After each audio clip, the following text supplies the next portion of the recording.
Sí, sin ninguna duda. Digamos que hay dos cuestiones acá que son las más simbólicas que han traído a la caída de este gobierno que ha durado solo poco menos de un año. Por un lado es la inestabilidad que tiene, la crisis constitucional en la que se encuentra el Estado de Israel por su sistema parlamentario. Seguramente vamos a hablar un poquito más sobre este tema. Y la segunda causa vendría a ser la tan diversa coalición que ha formado Naftali Bennett junto con Yair Lapid hace poco más de un año, coalición en la que han participado en una forma prácticamente sin precedentes 8 partidos diferentes que a nivel ideológico se encuentran en muy diferentes lugares, lo que ha convertido cada decisión de este gobierno en una real batalla antes de que se haya tomado. Lo que mencionás es extremadamente importante, ya que por un lado teníamos partidos de derecha, una derecha fuerte, al lado sentados juntos con el partido, por ejemplo, RAM, que es una lista islámica, árabe islámica. Hay un tema que es importante también mencionar que tiene que ver con la legitimidad que tuvo Bennett durante este año. Es decir, es un primer ministro que llegó al poder en una especie de acuerdo especial que hizo junto a Yair Lapid y que solamente tiene 6 escaños, 7 escaños, 7 bancas. Desde la oposición todo el tiempo lo criticaban de esto, teniendo en cuenta que Benjamin Netanyahu y el Likud tenían aproximadamente arriba de 30. ¿Cómo explicas esta paradoja? Y es que el gobierno israelí de Bennett fue en realidad un rejunte anti-Netanyahu. Esa es realmente la paradoja que conlleva el sistema político parlamentario de Israel, en el que el líder del partido que recibe la mayor cantidad de escaños no es necesariamente el líder que se convierte automáticamente en primer ministro, sino que tiene que recibir la confianza, digamos, o el permiso, el voto de la mitad más uno del Parlamento. Es decir, de que necesita por lo menos 61 escaños para formar gobierno.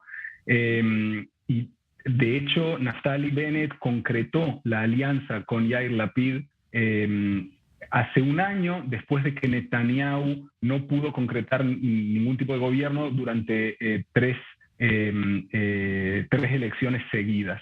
Es decir, que Netanyahu era, sin ninguna duda, el líder que tiene más cantidad de apoyo en la Knesset. De hecho, toda la derecha apoya a Netanyahu, pero no son suficientes escaños para llegar a los 61 para concretar el gobierno. De hecho, esta crisis constitucional ha permitido el acuerdo entre Bennett y Lapid.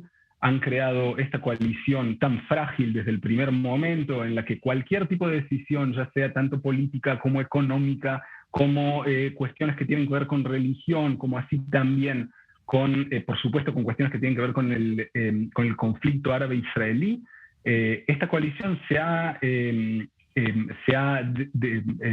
desenvuelto de una manera muy, muy frágil desde su primer minuto. Y lo que decías vos de la delegitimación que tiene Bennett es precisamente por eso.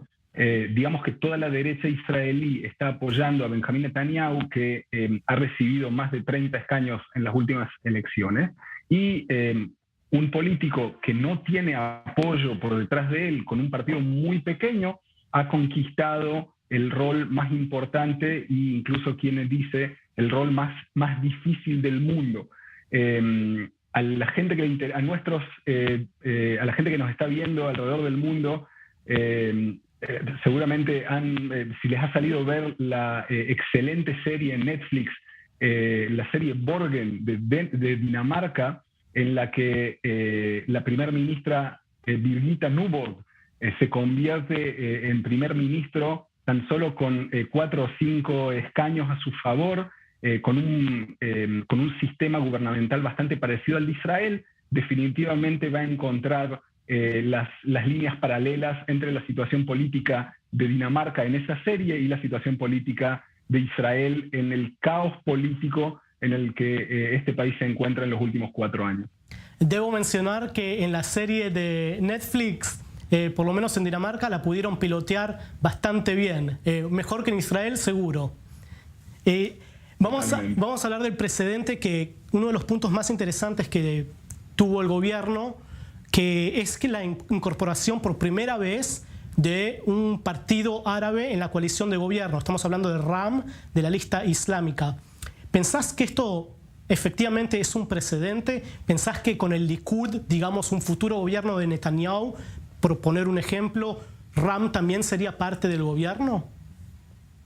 Es una muy buena pregunta. No hay que olvidarse que en las últimas veces que el pueblo de Israel ha ido a las urnas, la persona que ha dado legitimación a Mansur Abbas, el líder del Partido Islámico de RAM, fue no otro que Benjamín Netanyahu, que tratando de llegar a los 61 escaños estaba dispuesto a hacer cualquier cosa, incluso negociar, digamos, atrás de la cámara con Mansur Abbas para llegar al número deseado de 61 escaños.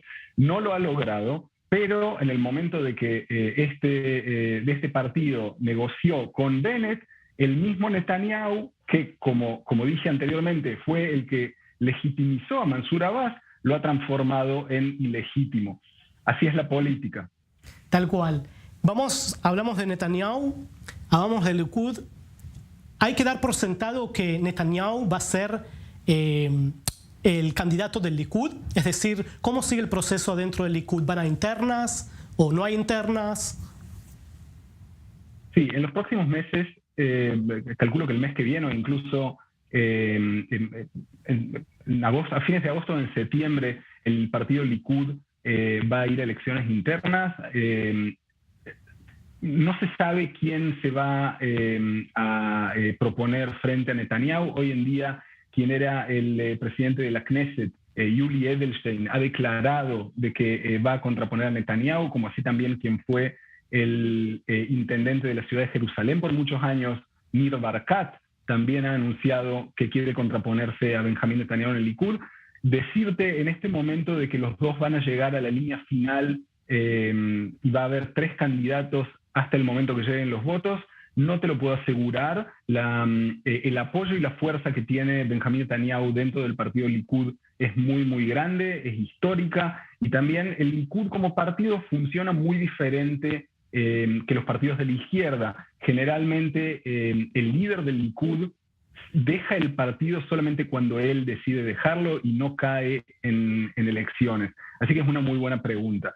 La otra pregunta interesante es qué va a pasar con esta gente si al fin y al cabo no se propone en contra de Netanyahu, y también cómo va a ser la lista del Likud antes de llegar a las urnas, ya que generalmente el líder del partido tiene la posibilidad de, entre comillas, hacer aterrizar estrellas en la lista, y muchas veces estas estrellas generalmente conocidas como periodistas o abogados o gente conocida, digamos, puede llegar a funcionar como game changer en el momento de llegar a las urnas. Pero todavía en este momento es muy temprano para hablar de quiénes podrían ser estas nuevas figuras que se integren en este partido.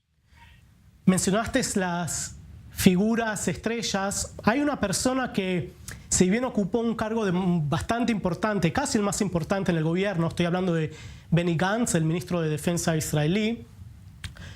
¿Es imposible ver una unión entre él y el Likud con Netanyahu para romper esta situación de bloqueo que hay respecto a la cantidad de bancas para llegar a una coalición? Me parece difícil ver una unión entre ambos partidos políticos. Puede ser que después de las elecciones, al fin y al cabo, Gantz decida sí ir a una coalición junto con Netanyahu, como lo ha decidido hace 2 elecciones atrás. En este momento están todas las cartas sobre la mesa y está todo completamente abierto, y hay muchísimos signos de pregunta antes de llegar. Digamos que se dice que se podría decir que hay más signos de pregunta que signos de admiración en este momento de la carrera antes de llegar a las urnas, ya que hay muchísimas cosas que todavía no se saben, como por ejemplo si el primer ministro saliente Naftali Bennett va a volver a participar en las elecciones y si sí, ¿acaso será liderando su propio partido Yemina o se irá a juntar con algún otro partido político? Y también otra pregunta interesante es qué pasaría con Gadi Eisenkot, que fue el comandante en jefe general del ejército israelí y ya hace por lo menos un año y medio que está, digamos, calentándose en el banco antes de entrar a la cancha, y por lo visto, y los rumores que se escuchan en los pasillos políticos, por lo visto, este va a ser el momento en el que al fin y al cabo decida entrar realmente a la política. Ari, nos quedan 30 segundos y se viene la visita de Biden también en un par de semanas, a mediados de julio. ¿Esto afecta en algo el panorama electoral?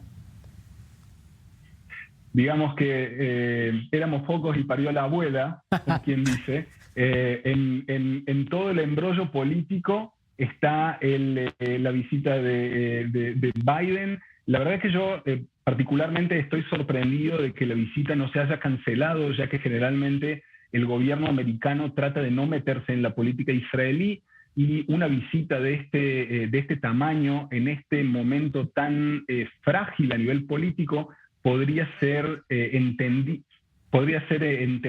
como apoyo de Biden para alguno de los candidatos. Por lo visto, Lapid lo recibirá, pero también Biden se encontrará con el líder de la oposición, Benjamin Netanyahu. Ari, muchas gracias por estas palabras, esta explicación del panorama electoral. Te vamos a tener en el estudio muy pronto. Gracias. Un gusto como siempre. Hasta pronto.